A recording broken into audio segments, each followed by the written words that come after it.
اور جالندری نے یہی ترجمہ کیا کہ مکر کیا کافروں نے، مکاری کی کافروں نے، اور مکاری کی اللہ نے، اور اللہ کا مکر سب سے بہتر ہے۔ مودودی صاحب نے کیا کہ داؤ چلے کافر اور پھر اللہ بھی داؤ چلا، اور اللہ سب سے بڑھ کر داؤ چلنے والا ہے۔ تو کسی نے داؤ ترجمہ کیا، کسی نے مکر ترجمہ کیا، کسی نے چال کیا، اور چال چلے مشرک کافر، اور اللہ بھی پھر چال چلا، اور اللہ سب سے بہتر چال چلنے والا ہے۔ تو یہ ایسے ترجمے جو لفظی مکر کا ترجمہ جو کافروں کے لیے تھا وہ اللہ کے لیے اٹھا کے رکھ دیا، مگر اعلیٰ فاضل بریلوی نے تفصیلی ترجمہ کیا، گہرائی کے ساتھ کیا، تو میں نے دیکھا کہ مکر کے ایک معنی تدبیر بھی ہوتی ہے، کہ عربی لغت میں تدبیر بھی آتے ہیں۔ اعلیٰ حضرت نے دیکھا جہاں کافر کے لیے لفظ مکر آیا تو وہاں مکر کا ترجمہ مکری کیا، مکاری کیا، مگر جب وہی لفظ اللہ کے لیے آیا تو وہاں تدبیر کیا، اور ترجمہ یوں فرمایا کہ مکر کیا کافروں نے اور اللہ نے اپنے خفیہ تدبیر فرمائی، اللہ کی خفیہ تدبیر سب سے بہتر ہے۔ سبحان اللہ۔ دیکھیں اس میں ایمان بچ گیا۔ تو یہ ہوتا ہے ایک ترجمہ۔ اب ایک مثال دیتا ہوں، محمود حسن صاحب، محمود الحسن جو اشرف علی تھانوی کے استاد تھے، ان کا ترجمہ ایک زمانے میں سعودیہ نے چھاپا۔ ایک آیت ہے، مجھے ابھی عربی کا متن یاد نہیں، مفہوم ہے، سورہ مریم کی غالباً آیت ہے۔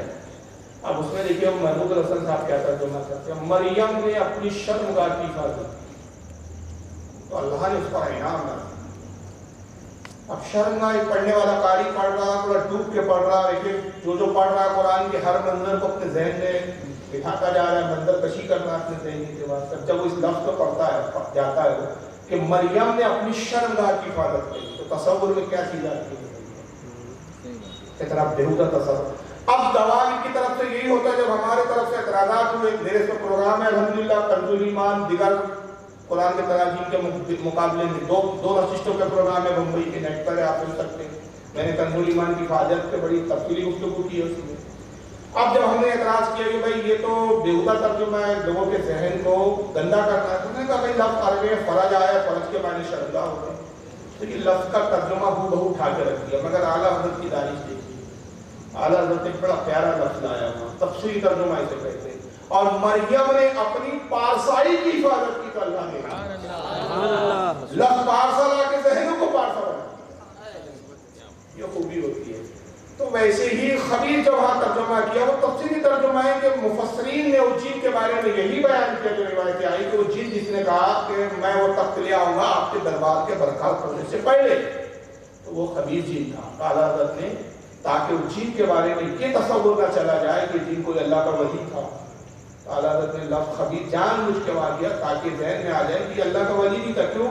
پھر ولی وہ تھے جو آسمان کے برکیہ تھے، پھر انہوں نے کہا میں لے آؤں گا اس سے پہلے کہ آپ پلک نہ جھپکاتا، اور پھر وہ تک سلیمان کے پاس تھا تو سلیمان نے کہا اللہ من فضل ربی، یہ میرے رب کا فضل ہے کہ میرے غلاموں نے اللہ نے ایسے لوگ پیدا کیے۔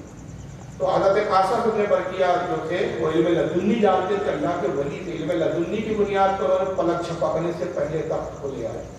وہ جن جو تھا وہ خبیث تھا، کیونکہ حضرت سلیمان کی خدمت میں سارے مسلمان جن نہیں رہتے تھے، شیاطین بھی تھے ان کے پاس کنٹرول میں، شیطانوں پر بھی ان کو قابو کا اللہ نے دیا۔ تو بعض اس میں وہ تھے جو ایمان لائے تھے، بعض ایمان نہیں لائے تھے۔ تو مفسرین نے کہا کہ جس جن کی یہ قوت طاقت تھی، یہ اللہ کو واضح کرنا تھا کہ جو اہل ایمان ہوتے، جو میرے ولی ہوتے، ان کی طاقت اور ہے، ہمیں خبیث جناتوں کی اور خبیث شیاطینوں کی طاقت اور ہے۔ اس کی طاقت تو اتنی ہی تھی کہ وہ تخت لے آئے حضرت بلقیس کا، کتنی دیر میں؟ دربار برخاست ہونے سے پہلے، اور ان کا دربار اس زمانے میں تقریباً 4 گھنٹے کا ہوتا تھا۔ امام قرطبی فرماتے کہ 4 گھنٹے کا دربار ہوتا تھا، یعنی 4 گھنٹے کے اندر لے آؤں گا، 3 گھنٹے 3.5 گھنٹے میں لاؤں گا۔ اور حضرت عاصم ابن برقیہ چونکہ اللہ کے ولی تھے، ان کا پاور کیا تھا؟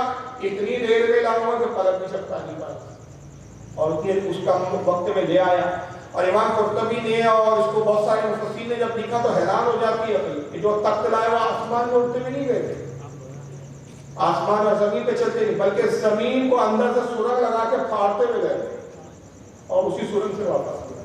بہرحال وہ آپ مولانا راشد صاحب کا سنیے گا، انشاءاللہ اس میں تفصیلی جواب آپ کو مل جائیں گے۔ اللہ اعلم۔ السلام علیکم ورحمۃ اللہ وبرکاتہ۔ بہت سارے لوگ جو میلاد کا انکار کرتے ہیں، میلاد کے جلوس میں نہیں آتے ہیں، مگر دیکھا جاتا ہے کہ میلاد کے مہینے میں بہت سارے سیرت کے جلسے بھی ہوتے ہیں، اور زیادہ تر اسکولوں پہ اور کالجز کے بچوں کے ذہن میں یہ بات ڈال دیتے ہیں کہ سیرت کی باتیں بہت ساری ڈال دیتے ہیں، مگر میلاد کے جلوس میں شامل نہیں ہوتے اور نہ میلاد کے فاتحہ میں شامل ہوتے ہیں۔ تو اس کے بارے میں مطلب سیرت کے جلسے وہ کرتے ہیں، یہ بولنا چاہتے ہیں۔ بہرحال دیکھیں میلاد میں سیرت بھی بیان ہوتی ہے، عظمت بھی بیان ہوتی ہے. انسان کی فطرت ہے کہ جس کی عظمت دل میں بیٹھی اسی کی سیرت کو اپناتا ہے. جب تک عظمت نہ ہو اس کی سیرت کو اپنا، آپ صرف سیرت سناتے رہیے اور اس سے کوئی عقیدت کا تعلق ہی نہ ہو تو پھر وہ سیرت بھی اپنائے گا نہیں. تو سیرت اپنانے سے پہلی شرط ہے کہ عقیدت و محبت. میلاد کی محفلوں میں ہم محبت پہلے بتاتے ہیں تاکہ نبی جب محبت ہو جائے تو ہم سیرت بتائیں یا نہ بتائیں وہ خود جستجو کرتا ہے کہ جس سے میں محبت کرتا ہوں اس کی سیرت کیا ہے. اچھا یہ سیرت کے نام پہ بتاتے بھی کیا ہے کم وقت. ہمارے نبی جا رہے تھے بڑھیا کچرا ڈال دی، ہمارے نبی بددعا دے. حق صلی اللہ علیہ وسلم غزوہ احد میں آئے، پتھر مارو مشکل ہوا، تاریخ میں یہ سیرت بتاتا رو میرے آقا کے دندان میں پتھر مارے داج بڑی یا رسول اللہ ابھی آبادی کو تباہ معاف کیا میرے نبی دشمن کو کرے. یہ سیرت ہے. اب یہ سیرت نہیں ہے، ایسی سیرت تو گاندھی نے بھی تھی. ایک گال پہ مارو دوسرا گال دے دو. کئی لوگوں میں ایسی سیرت تھی. یہ سیرت نہیں ہے. سیرت تو یہ ہے کہ چاند کے ٹکڑے کرتے. سیرت مصطفیٰ یہ ہے کہ انگلی کا اشارہ کرے تو سوچ پڑے. یہ جو سیرت کو بتا رہے ہیں کوئی مار دیتا تھا کچھ نہیں بولتے تھے، یہ معلوم ہوتا ہے کسی بااختیار نبی کی سیرت نہیں ہو رہی. ایک مظلوم، ایک غریب، ایک بے بس، ایک کمزور انسان کی سیرت ہے. یہ ہمارے نبی کا اخلاق ہے، سیرت نہیں ہے. اخلاق اور ہوتا ہے، سیرت اور ہوتی ہے. ان بیچاروں کا بھی اخلاق اور سیرت کا ہی فرق نہیں ہے. سیرت یہ ہے مصطفیٰ کی یہ کنکریوں کی طرف اشارہ کرے تو کنکریاں کلمہ پڑھیں. سیرت ہے. یہ سیرت کسی نبی کی معاف کر دے یا اللہ تعالیٰ نے قرآن میں سیرت نہیں فرمایا، اخلاق فرمایا. انک لعلی خلق عظیم. اے محبوب آپ کی خوب و آپ کا اخلاق بہت عظیم ہے. ایک سوال آیا ہے کہ ایک مرتبہ حضور صلی اللہ علیہ وسلم عبادت کر رہے تھے کہ آپ کی ایک طرف نور تاری تھا، تب حضرت عائشہ نے کمرے میں آپ کو دیکھا، تب آپ نے عائشہ سے فرمایا یہ کسی کو نہیں بتانا. ایسی کوئی روایت میری نظر سے نہیں گزری. اور اس کا غیر مقلدین کہتا ہے کہ جب عائشہ سے حضور نے کہا بتانا نہیں تو روایت ہم تک پرسی پہنچی. تو یہ خود جھوٹ گڑھ رہا ہے. ہمارے اہل سنت میں ایسی کوئی روایت ہے ہی نہیں. بلکہ ہمارے یہاں کیا روایت ہے الخصائص الکبریٰ وغیرہ دیگر کتابوں میں کہ حضرت عائشہ کہتی کہ ایک مرتبہ میں رات کی تاریکی میں چراغ کی روشنی میں کپڑے سی رہی تھی. ایک ہوا کا جھونکا آیا اور چراغ گل ہو گیا. ہڑبڑاہٹ میں سوئی نہ جا سکی اور میں اندھیرے میں سوئی تلاش کر رہی تھی کہ تبھی آقا صلی اللہ علیہ وسلم حجرہ پاک میں داخل ہوئے. مسکراتے کہا اے عائشہ کیا ہوا؟ جیسی آپ مسکرا آپ کے دندان مبارک سے نور ظاہر ہوا، اس کی روشنی میں میں نے سوئی کو پایا. سبحان اللہ. یہ حدیث ہے. اے عائشہ بتانا نہیں، یہ سب الفاظ کوئی حدیث میں ہے نہیں. وہاں بھی پہلے حدیث خود گڑھتا ہے اور پھر کہتا ہے ایسا ہے تو کیسا کیوں. ابھی ہم نے کب کہا یہ پہلے بتا جیسے جرجیز گڑھتا ہے.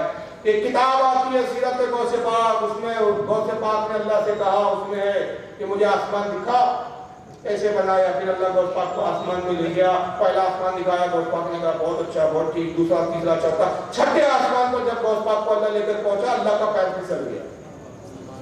اللہ گرنے لگا، چوتھے آسمان پر آیا، غوث پاک نے اپنا دائیں ہاتھ بڑھایا، اللہ کو گرنے سے بچا لیا. اس دن سے ان کا نام پڑ گیا دستگیر. اسی لیے یہ سارے سنی بدعتی بریلوی یہ غوث پاک کو اس سے دستگیر بولتے ہیں. 12 سال سے پوچھتے آ رہا ہوں خبیث کی اولاد کس کتاب میں واقعہ لکھا دکھاتا ہوں کیا کیا. تو پہلے یہ واقعہ گھڑتے ہیں، یہ دشمن کی چال ہوتی ہے اور پھر اس کا پروپیگنڈا کرتے ہیں. وہ یہ انگریزوں کا ایک اصول تھا کہ جھوٹ اتنا بولو کہ کچھ عرصے بعد کوئی صحیح نہیں. تو یہ اس طرح کے جھوٹ گڑے جاتے ہیں جو کہ ہمارے یہاں اس طرح کی کوئی روایت کی حیثیت نہیں ہے. واللہ عالم سبحانہ رسول اللہ. کیا دیوبندی وہابی اور اہل حدیث کی اذان کا جواب دے سکتے ہیں؟ اعلیٰ حضرت کی نگاہ میں ان کی اذان ہے نہ اس کا جواب دینا واجب ہے. احتراماً کوئی خاموش ہو جائے کہ بھائی کلمات اللہ کے ہیں، اللہ کی تعریف و توصیف کے کلمات ہیں تو الگ بات ہے. لیکن اگر کوئی جواب نہ دے، گفتگو کرتا رہے، خاموش نہ رہے تو اس پر کوئی حرج نہیں. بلکہ علماء فقہاء کا اس پر بھی اختلاف ہے کہ لاؤڈ اسپیکر سے اذان آتی ہے اس کا بھی جواب دینا لازمی ہے یا نہیں. تو علماء کا ایک بڑا طبقہ یہ اس طرف گیا ہے کہ جو لاؤڈ اسپیکر جس میں اشرف علی تھانوی بھی ہے دیوبندیوں کے، ہمارے علماء اہل سنت بھی ہیں، دیوبندیوں کی بھی طرف سے کچھ علماء ہیں کہ جو لاؤڈ اسپیکر سے اذان آتی ہے اس کا جواب دینا واجب نہیں، اس لیے کہ وہ مشینی آواز ہے، اصل مؤذن کی اذان کی آواز نہیں ہے. پھر ہمارے علماء میں ایک طبقہ وہ کہتے ہیں کہ جہاں تک اصل آواز آنے کا مطلب وہ ہوتا ہے تجربہ، اگر بغیر لاؤڈ اسپیکر کی اذان دے تو کتنی دور تک اذان آئے گی تو اتنی حدود تک اذان کے ٹائم خاموش رہنا اس کا جواب دینا واجب ہے. اور ان حدود سے آگے لاؤڈ اسپیکر سے جو آواز آ رہی ہے